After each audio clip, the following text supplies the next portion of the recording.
Just a moment, Nyota. The ECA is another bone of contention. Yes. Because the members of the National Assembly always say that they have absolutely no say in terms of what goes on in the ECA. It's an illegal account, even though eventually, I mean, the 36 states of the Federation and the federal government does get to share from it. But the National Assembly seems to have no say in how those monies meant for the federal government are appropriated. Oh, yes, you have a very good point there. And the National Assembly may not be far from the truth. Actually, Section 162, Sub 1 and 2 of the CFR 1999, Constitution of the Federal Republic of Nigeria 1999, provides that all monies earned by the Federation shall be domiciled, shall be deposited in the Federation account. Only the Federation account. Only the Federation account. I repeat, the Federation account. Not one grotesque ECA or any other thing. But governments do not work on the basis of straitjacket system. For the purposes of fluidity, flexibility, and for allowing for good and efficient management of government, you may permit some accounts to be open, yes, with the permission of the National Assembly, like the stabilization account, for example, and then you may have maybe accounts for the management of ecological troubles in Nigeria, and you can have that, and it can be done on the basis of agreement, but not maybe one of the carryover of Nigeria's military system. So you do agree that the ECA is a necessity? It's a necessity. It's a necessity. Though for now, not constitutional, not statutory, but it is a necessity. It is a necessity. Now, still with the budgeting process here. Now, we know that every year, it's supposed to be at the beginning of the year. Yes. That's when the different, the budget office and all of that, they get to meet with the CBN and other revenue generating agencies to decide what the trend of things. But let's look at our fiscal policy. How clear is Nigeria's fiscal policy? Well, if Nigeria's fiscal policy is clear, very clear. We have a fiscal policy that tends to say, yes, government should spend less on social welfare. That's why you see government privatize or government decides to commercialize some ventures. For example, the PHCN have been sold, at least some parts of it have been sold. And then you will see some roads have been concessioned, airport and all this. This is designed to make government spend less on governing the people than on creating wealth. And that fiscal policy is anchored on contraction. We call it contractionary fiscal policy. So if you contract your expenditure, for example, you save for the purposes of the capital expenditure. Therefore, you spend less on consumption.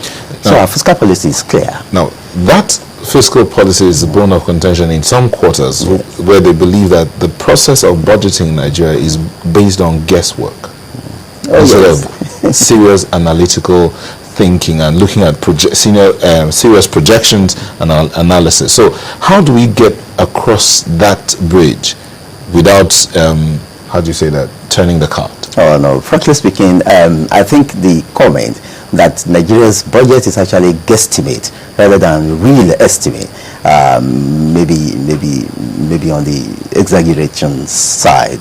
You know, I think, you know, where we have some of Nigeria's crack, you know, very, very intelligent people at the budget office of the Federation. Perhaps maybe that's why we're having this controversies all of the time, because just last week the Senate had to constitute its harmonization committee to meet with the House of Representatives so that they can harmonize the benchmark before the president can formally come and present the budget.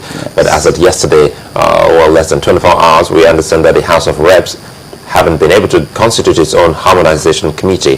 Now, it takes us to the 2014 budget, and we're getting to see some issues which we saw in 2013. Now that we're here, how are we likely to, because you started by saying the House should sit with the presidency. You didn't use the word the executive arm. Specifically, you said the presidency. The presidency. Yeah, to harmonize it, this, so that we can move on as a country. How can we get on that track?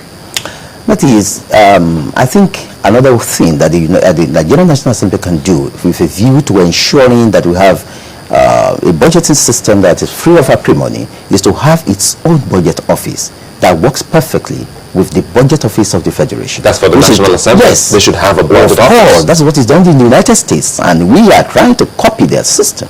the presidential and federal system, because there's a budget office in the Congress, and that budget office works perfectly, annually, regularly, with the budget office in the presidency of the United States. Now we have the budget office domiciled in the presidency of Nigeria. At the same time, we have the due process office.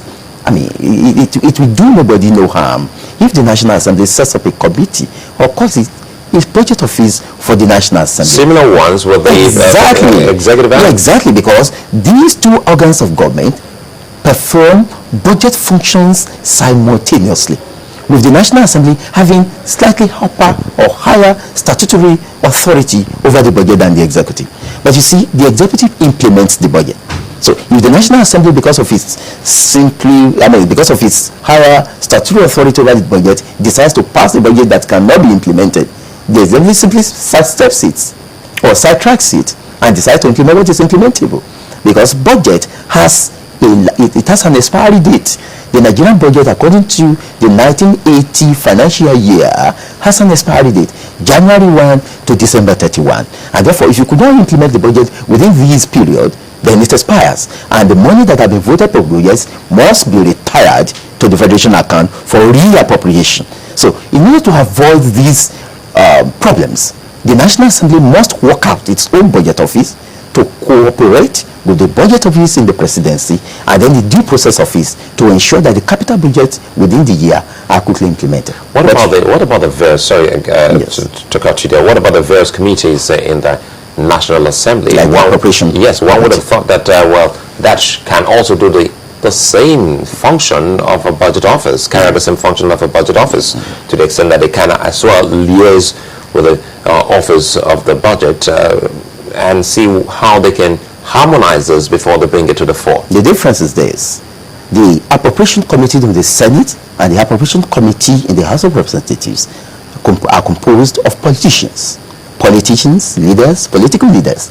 But the budget will be composed of technocrats who will be appointed on the basis of their qualification, their CV in economic training. But these are not necessarily members of the Assembly. Surely not. And these are experts brought in. Brought in, yes, exactly. That way, politicians can just decide the issues of policy, the issues of the direction of expenditure, the siting of projects, whereas the technical people will decide the issues of revenue input, the variables for calculating these inputs, and expenditure limits. Well, again, if you look at it critically, it looks to some that, there's a bit of, should I say, politics in all of this. Of course, budget is politics. I've told you before now that budget is actually a trilogy in governance. It is first of all politics, it is second law, and it is third economics. It is law because it is passed into law as an appropriation act. It is politics because politicians determine what goes into it. And what goes into the budget is a function of the preferences of the dominant political elite within the state. It is economics because it is written in economic language of revenue, expenditure, transfer, and debt and amortization. Is the economics placed first above the politics?